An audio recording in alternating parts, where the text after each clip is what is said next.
Okay. Okay. So, good evening students. BCom second semester के यानी आपके बीकॉम फर्स्ट ईयर का पूरा साल ख़त्म हो गया और सेकेंड सेमेस्टर के पेपर कब ख़त्म हुए? 2 दिन पहले। 2 दिन पहले हमारे सेकेंड सेमेस्टर के एग्ज़ाम्स ख़त्म हुए हैं। And before moving on further let me also inform my subscribers and students sitting over here कि बीकॉम फर्स्ट सेमेस्टर के जो एग्ज़ाम्स हुए थे उसके रिज़ल्ट अभी 2 दिन पहले आए हैं। DDU गोरखपुर यूनिवर्सिटी और रिलेटेड कॉलेजेस के, कुछ कॉलेजेस के अभी नहीं भी आए हैं, बट गोरखपुर यूनिवर्सिटी का जो रिज़ल्ट है वो आ चुका है। और हमारे ओरेकल की एक स्टूडेंट शालिनी पांडे जिसने 8.1 CGPA स्कोर करके काफ़ी सब्जेक्ट्स में, 3 सब्जेक्ट्स में डिस्टिंक्शन से ज़्यादा और 4 सब्जेक्ट में A+ का ग्रेड लाया है। So congratulations. And without further delay let us move on to BCom third semester के सब्जेक्ट्स के बारे में। मैंने अपने YouTube चैनल पे हमारे में एक पोस्ट भी हो चुका था जिसमें हमने बात किया था कि हमारे इस साल के सब्जेक्ट्स, इस सेमेस्टर के सब्जेक्ट्स क्या रहने वाले हैं। ये जो सेमेस्टर है मैक्सिमम इस सेमेस्टर में आपको लॉ से मैटर कर रहा है। लॉ बहुत है, कानून बहुत पढ़ना है थर्ड सेमेस्टर में। बहुत मतलब 4 कानून पढ़ने हैं आपको। सबसे पहला कानून जो आपको पढ़ना है Indian contract act 1872। Indian contract act एक बेहद इम्पॉर्टेंट कानून है। CA CS हर जगह आपको ये मिलेगा। ये कॉन्ट्रैक्ट एक्ट 1872 में बना था और ये बिजनेस ट्रांजैक्शंस या एलाइड बिजनेस लॉज में सबसे अहम भूमिका निभाता है। उसके बाद आपको सेल्स ऑफ गुड्स एक्ट पढ़ना है। उसके बाद आपको नेगोशिएबल इंस्ट्रूमेंट्स एक्ट पढ़ना है। सेल्स ऑफ गुड्स एक्ट जो कि 1932 में आया था और नेगोशिएबल इंस्ट्रूमेंट्स एक्ट जो कि 1881 में आया था। अब उसके अलावा एक और लॉ है, मैंने बोला था 4 कानून। कंपनी लॉ सबसे बड़ा, सबसे अहम। कॉमर्स के स्टूडेंट्स को कंपनी लॉ की बारीकियां पता होनी ही होनी चाहिए। उसके अलावा एक न्यूमेरिकल सब्जेक्ट और है जिसका नाम है कॉस्ट अकाउंटिंग। पहले हम पैटर्न समझ लेते हैं, चीज़ें क्या कैसी रहने वाली हैं। तो आपका और BRF की अगर हम बात करते हैं, सबसे पहले हम कॉस्ट अकाउंटिंग की बात करते हैं। तो कॉस्ट अकाउंटिंग आपका 2 पार्ट्स में रहेगा और कंपनी लॉ आपके 2 पार्ट में रहेंगे। ये हो गए आपके 4 सब्जेक्ट। DDU यूनिवर्सिटी गोरखपुर के अनुसार इन्वेंट्री मैनेजमेंट और BRF में ऑप्शन दिया जाता है, मगर DDU यूनिवर्सिटी में भी और बाकी कॉलेजेस में भी फैकल्टीज़ के अवेलेबिलिटी के अनुसार और कॉलेज की कन्वीनियंस के अनुसार हर कोई आपको BRF ही रेकमेंड करता है। और DDU यूनिवर्सिटी से एफिलिएटेड जितने भी कॉलेजेस होते हैं वो BRF ही लेते हैं उस कॉलेज के स्टूडेंट्स। रीज़न क्या है? क्योंकि BRF में आपको नंबर अच्छा मिलता है, मटेरियल बहुत रेलेवेंट होता है और मटेरियल आपको हर जगह अवेलेबल होता है। और आगे आने वाले भविष्य में भी BRF में जो 3 कानून आप पढ़ते हैं वो बहुत इम्पॉर्टेंट हो जाता है। ये जो BRF होता है इसमें BRF 1 में आप पढ़ते हैं इंडियन कॉन्ट्रैक्ट एक्ट और BRF 2 में आप पढ़ते हैं सेल्स ऑफ गुड्स एक्ट और नेगोशिएबल इंस्ट्रूमेंट्स एक्ट। ये आपके 2, 4, 6 टोटल 6 सब्जेक्ट्स होते हैं। लगभग दिसंबर में आप उम्मीद कर सकते हैं कि इसके भी एग्ज़ाम्स वगैरह हो जाएंगे। विद दैट बीइंग सेड आज का लेक्चर शुरू करते हैं। Let's begin today's lecture and we are going now to talk about what happened and we are now going to talk about Indian contract act. Students, Indian contract act की हम बात करते हैं। ये 1872 में आ गया था।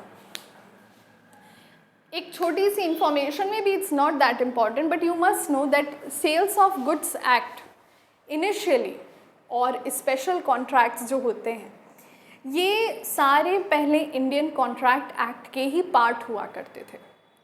बट व्हाट हैपेंड वाज कि Indian contract act became a very lengthy act just like company law.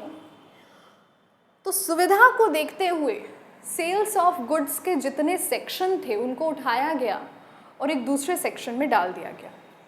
तो बड़ी अच्छी बात ये है कि अगर तुम इंडियन कॉन्ट्रैक्ट एक्ट समझने में सफल होते हो तो तुम्हें सेल्स ऑफ गुड्स एक्ट बहुत ईजी लगेगा, पर उसके लिए तुम्हें इंडियन कॉन्ट्रैक्ट एक्ट समझना पड़ेगा. Now let's talk about, okay, before I move on further, एक और छोटी सी इन्फॉर्मेशन. ओरेकल ने वैसे आपके लिए भी रेलिवेंट नहीं है, पर बीकॉम 4th सेमेस्टर के एग्ज़ाम्स चल रहे हैं और बीकॉम 4th सेमेस्टर में इनकम टैक्स, मार्केटिंग, ये सारी चीज़ों का सब्जेक्ट है और हमारे पास पूरा एक प्लेलिस्ट अवेलेबल था.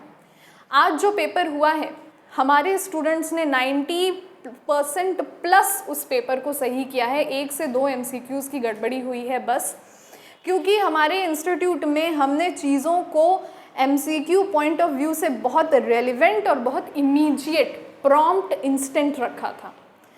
और जितने लोगों ने, जितने स्टूडेंट्स ने लेंदी क्वेश्चन सॉल्व करके गए थे, उनका पेपर नहीं अच्छा हुआ. तो again that is also very big achievement for us कि हमारे जो नोट्स हैं वो काफ़ी रेलिवेंट मटेरियल प्रोवाइड करने में सफल रहे. जो हमारी एक्सपर्ट्स की टीम है वो स्टूडेंट्स को up to the point notes दे रही. इसमें इनफैक्ट हमारी एक स्टूडेंट थी जिसने केवल ऑनलाइन स्टूडेंट, वो हमारे कोचिंग की स्टूडेंट नहीं है. So she meld me this morning after giving the yesterday's paper which was of income tax 1. ना तो उन्होंने किताबें ली थी अपनी लाइब्रेरी से, ना तो उन्होंने क्लासेस की थी. She just went after seeing that 50+ lectures which were available on income tax, और उनका पेपर काफ़ी अच्छा हुआ. So she just gave a thank you greeting in our mail, Oracle Commerce Coaching का जो ऑफिशियल है. So that is one more very beautiful thing, that we are able to provide very relevant notes free of cost. And I wish Oracle के जितने भी students हैं either offline और online बहुत अच्छे से परफॉर्म करें और सारे के सारे स्टूडेंट्स 8 से ऊपर ही CGPA लाने में सफल. चलो हम बात करते हैं कॉन्ट्रैक्ट एक्ट के बारे में. स्टूडेंट्स, कॉन्ट्रैक्ट का मतलब क्या होता है? काम देना. देखो, सबसे पहले कॉन्ट्रैक्ट को हिंदी में क्या कहते हैं? अनुबंध. एक स्टूडेंट कहता है कि मैम आप हिंदी क्यों रेलिवेंट समझाते हो, हिंदी तो पूछता भी नहीं. देखो, 2 रीजंस हैं. या तो तुम इंग्लिश बहुत अच्छे से समझ लो, या तो तुम हिंदी में पूरी तरह से पारंगत हो जाओ, ज्ञानी उतने ही लगोगे.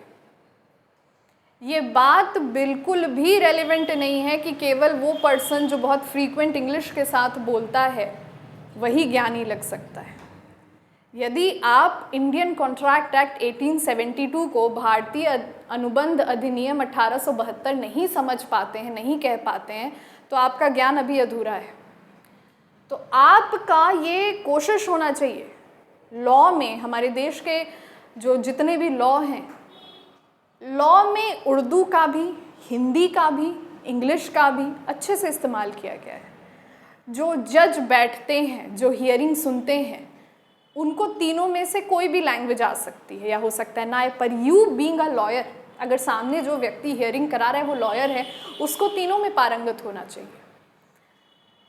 तो मेक इट अ पॉइंट कि आप चीज़ों को जितनी अच्छे तरह से इंग्लिश में समझते हैं, उतने ही सरल भाषा में, शुद्ध हिंदी में भी वो चीज़ें आपको समझ में आनी चाहिए. Is that okay?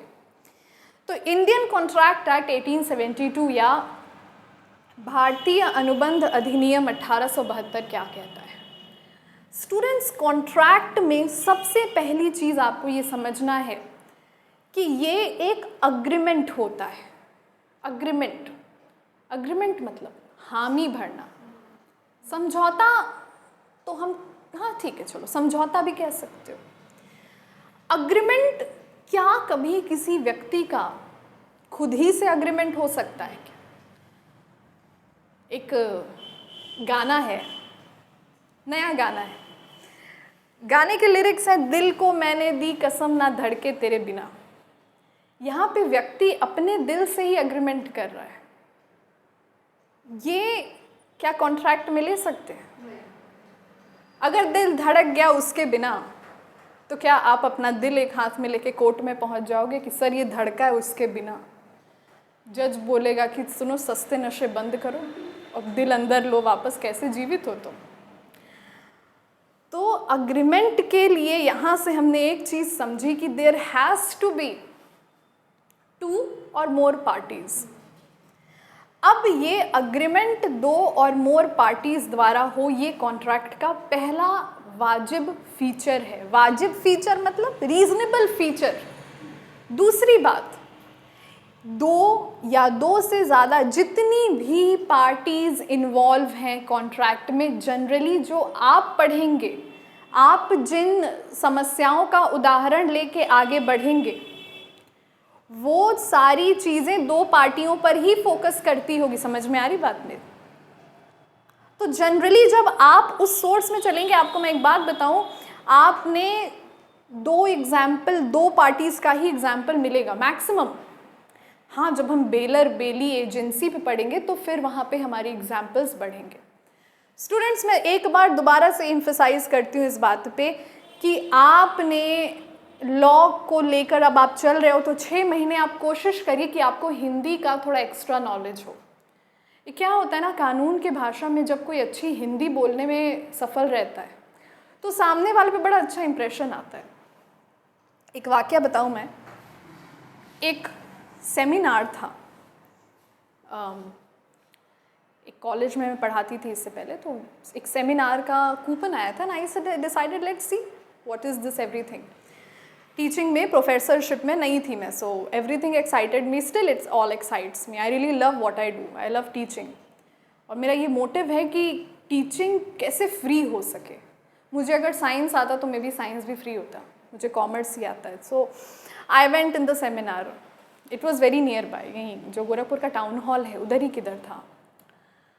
तो वहाँ पे there were people who were talking in English, they had such a good English, very frequent English, बहुत अच्छी इंग्लिश बोल रहे थे वो लोग, and they were all keeping their points। तब एक सज्जन आए जो बहुत कम उम्र के थे, हम ही लोग जैसे, एक नए प्रोफेसर थे, और उन्होंने अपनी बात को शुद्ध हिंदी में रखना शुरू किया। स्टूडेंट्स, आई टेल यू, बच्चों की तालियों की गड़गड़ाहट जो उनके 15 मिनट के भाषण में थी, वो किसी इंग्लिश के भाषण में नहीं थी। तो एक चीज़ उस दिन मैंने समझी कि इंग्लिश को लेके कितनी भी एडवांसमेंट हो जाए, जो सच्चे ज्ञानी हैं, सच्चे बुद्धिजीवी हैं, वो हमेशा हिंदी बोलने वाले को अंग्रेज़ी बोलने वाले के ऊपर ही रखेंगे। So make it a point कि आपकी हिंदी भी बड़ी अच्छी हो, आप हिंदी में भी बड़े पारंगत हो। सीखने की कोई उम्र नहीं होती। मुझे भी अगर हिंदी की किताबें मिलती हैं, मैं खोल के बैठ जाती हूँ। मुझे भी हिंदी है, अच्छी हिंदी है मेरी, 90+ आया था मेरा बोर्ड्स में हिंदी में, इंग्लिश में भी, पर हिंदी का 2 नंबर ज़्यादा था इंग्लिश से। फिर भी always you must have this priority over Hindi. और मैं आज इस चीज़ को ओवर एम्फसाइज इसलिए कर रही हूँ क्योंकि अब आप कानून पढ़ रहे हैं और काफ़ी ऐसी चीज़ें मैं भी हिंदी में बोलूँगी जो आपको समझनी होगी। मैंने अगर एक बार में बोल दिया, स्टूडेंट्स, एक्सेप्टेंस का अर्थ है स्वीकृति, और मैं बार बार स्वीकृति शब्द को दोहरा रही हूँ, तो आपके मन में ये कंफ्यूजन नहीं होना चाहिए कि क्या था स्वीकृति, किसी लड़की का नाम था शायद, एक्सेप्टेंस। तो मैंने बात की कि अग्रीमेंट है 2 पार्टी और उनके अधिक से बीच, और दूसरी चीज़ मैंने ये हाईलाइट की कि ये जो अग्रीमेंट हो रहा है 2 पार्टी या उनसे अधिक के बीच, ये जो पार्टीज इन्वॉल्व हैं स्टूडेंट्स, उनके ऊपर किसी तरह का दबाव नहीं हो अग्रीमेंट करने के लिए। बात समझ में आ रही है? मतलब मिस्टर ए और मिस्टर बी अगर एक कॉन्ट्रैक्ट में एंटर किए हैं तो उनकी जो अग्रीमेंट थी, एक कॉन्ट्रैक्ट में नहीं एंटर किए हैं, एक अग्रीमेंट में अगर एंटर किए हैं, तो उनकी जो हामी थी, उनका जो एक दूसरे के प्रति असेंट या कंसेंट गया है कि हाँ हम अग्री करते हैं, वो किसी भी दबाव से मुक्त हो। अब इंडियन कॉन्ट्रैक्ट एक्ट ये दबाव को, इस फोर्स को सेक्शन 14 में, धारा 14 अंडर सेक्शन 14, सेक्शन को हिंदी में धारा कहते हैं, ये बात दिमाग में बैठा लीजिए। कभी कभी मुझे लगता है मैं प्रोफेसर नहीं होती तो मैं लॉयर होती, क्योंकि झगड़ने में बहुत मज़ा आता है, बाय गॉड। तो धारा 14 के अंतर्गत ये जो फोर्स आप डाल सकते हैं किसी पे अग्रीमेंट का, इसको 5 तरह से बताया गया है: undue influence, misrepresentation, fraud, fraud तो आप सब समझ रहे हैं। एरर भी आता है, और इसमें एक सबसे इम्पॉर्टेंट और सबसे टेक्निकल आता है कोअर्शन। सेक्शन 14 आपके एग्ज़ाम पर्पज़ से बेहद इम्पॉर्टेंट है। इतना इम्पॉर्टेंट है कि जब BRF 1 का आप थियोरेटिकल दे रहे होंगे तो स्टूडेंट्स इस बात को समझिएगा, जब आप BRF 1 का थियोरेटिकल दे रहे होंगे बहुत ज़्यादा चांसेस हैं कि शॉर्ट नोट्स में सेक्शन 14 के 2 कैटेगरीज के बारे में पूछा जा सकता है। बोलो बात सही है? तो बात को आगे बढ़ाएं। Let's proceed further. आगे बात करते हैं स्टूडेंट्स हम कॉन्ट्रैक्ट की। तो मैंने 2 चीज़ें आपको समझाई कि 2 या 2 से अधिक पार्टीज हो और अग्रीमेंट हो, और ये अग्रीमेंट, तीसरी बात मैंने बोली, और ये अग्रीमेंट किसी दबाव से, किसी इलीगल दबाव से मुक्त होना चाहिए।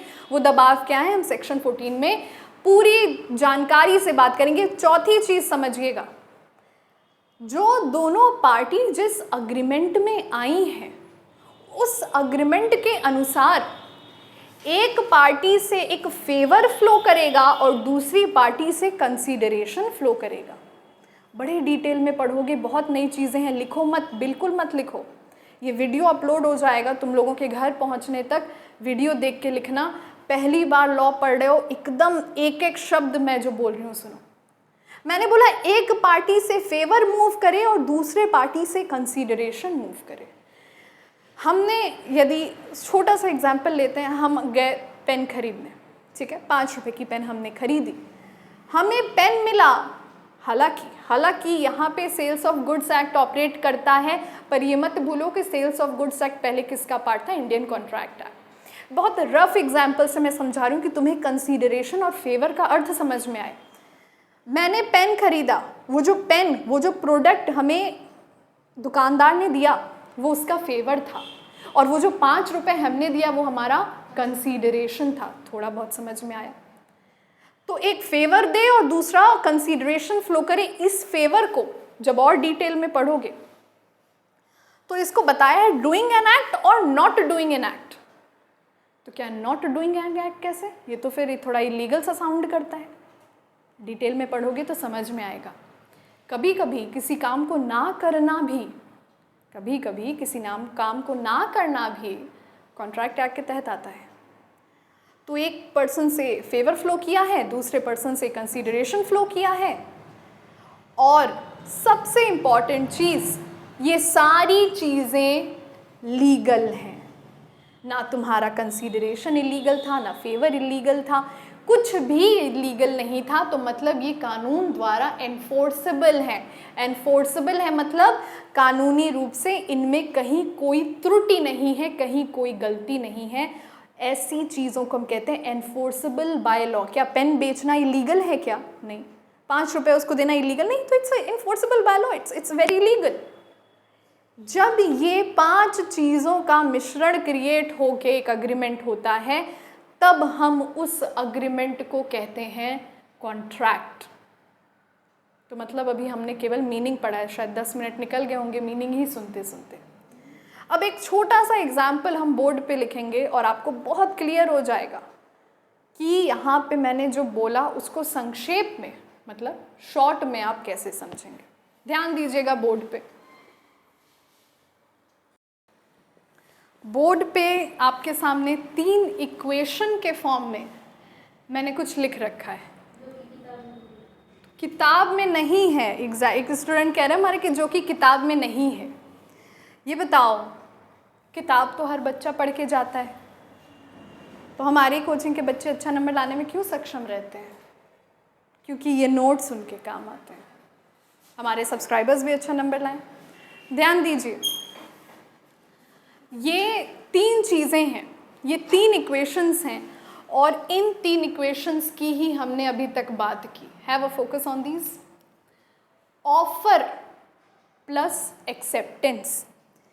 ऑफर करने वाला व्यक्ति, बहुत ध्यान से समझिएगा, ऑफर करने वाले व्यक्ति को हम कहते हैं ऑफरर, और जिस व्यक्ति को ये ऑफर किया जाता है उसे हम कहते हैं ऑफरी। Offeror, offeree. कभी कभी कुछ किताबों में आपको ऑफर,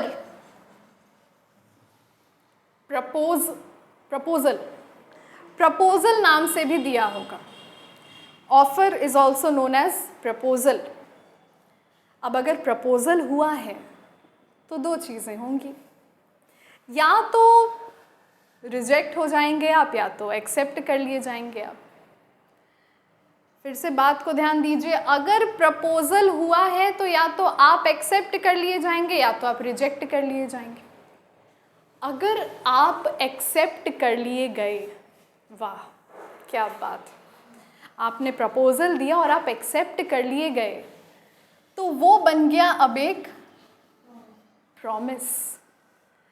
तो अब आप ऑफरर नहीं रहे, अब आप बन गए प्रॉमिसर, और उस प्रॉमिस को एक्सेप्ट करने वाला व्यक्ति बन गया प्रॉमिसी। पहला इक्वेशन सॉल्व हो गया। दूसरे इक्वेशन पे आते हैं। जब इस प्रॉमिस में एक कंसीडरेशन जुड़ जाता है तब ये कन्वर्ट हो जाता है अग्रीमेंट में। ओके, और जब इस अग्रीमेंट में एनफोर्सबिलिटी बाय लॉ का एलिमेंट जुड़ जाता है तब ये कन्वर्ट हो जाता है कॉन्ट्रैक्ट में। Is that okay? जब ये कन्वर्ट हो जाता है कॉन्ट्रैक्ट में तो वो व्यक्ति जो सबसे पहले ऑफरर था फिर प्रॉमिसर बना, अब वो बन जाता है कॉन्ट्रैक्टर, और जो फिर ऑफरी था फिर प्रॉमिसी बना वो कहलाता है कॉन्ट्रैक्टी। पर यहाँ पे अग्रीमेंट में तीन बातें ध्यान रखने वाली हैं। इंडियन कॉन्ट्रैक्ट एक्ट 1872 का सेक्शन 2 सबसेक्शन ई इस बात को कहता है कि यदि आपके अग्रीमेंट में ये तीन फीचर्स मौजूद हैं तभी आपकी अग्रीमेंट जायज़ मानी जाएगी। Minimum 2 parties, identity of mind. Identity of mind का क्या मतलब होता है?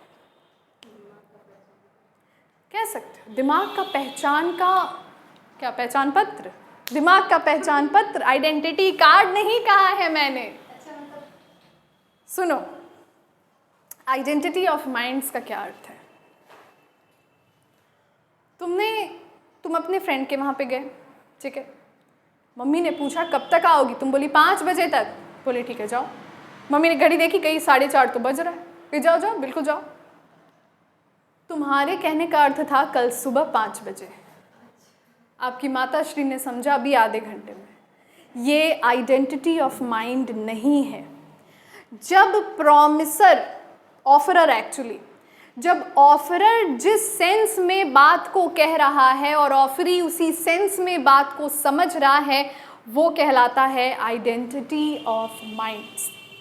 अंतिम बात डिस्कस करते हैं जो सेक्शन 2E में लिखी गई है, promises या reciprocal promises. Pay very close attention to it.